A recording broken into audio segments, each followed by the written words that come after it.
पुणे शहर आणि जिल्ह्यात काल रात्रीपासून मुसळधार पाऊस कोसळत आहे.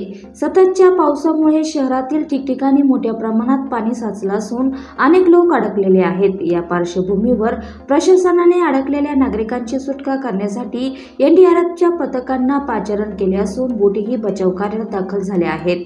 तसंच पावसाचा जोर लक्षात घेता पुणे शहर, पिंपरी चिंचवड भागातील कार्यालय व इतर आस्थापनांना सुट्टी देण्याचे आदेश जिल्हाधिकाऱ्यांकडून देण्यात आले आहेत. राज्याचे उपमुख्यमंत्री आणि पुण्याचे पालकमंत्री अजित पवार यांनी जिल्हाधिकाऱ्यांशी फोनवरून चर्चा करत मदत कार्याला गती देण्यासोबत नागरिकांना आवश्यक सुविधा पुरवण्याचे निर्देश दिले आहेत.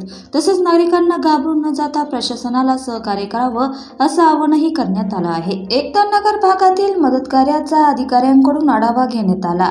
पाणी असलेल्या सखल भागातील नागरिकांना सुरक्षित ठिकाणी हलवण्याच्या सूचना देण्यात आल्या आहेत.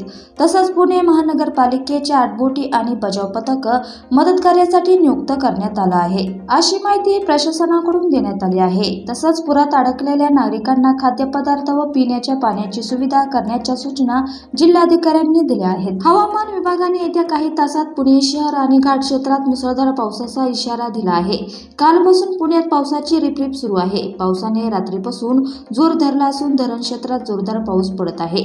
शहरातही धो पाऊस सुरू आहे. यामुळे पुणे शहरासह भोर, वेल्हा, मावळ, मुळशी, हवेली तालुक्यातील खडकवासला परिसरातील शाळांना आज सुट्टी जाहीर करण्यात आली आहे.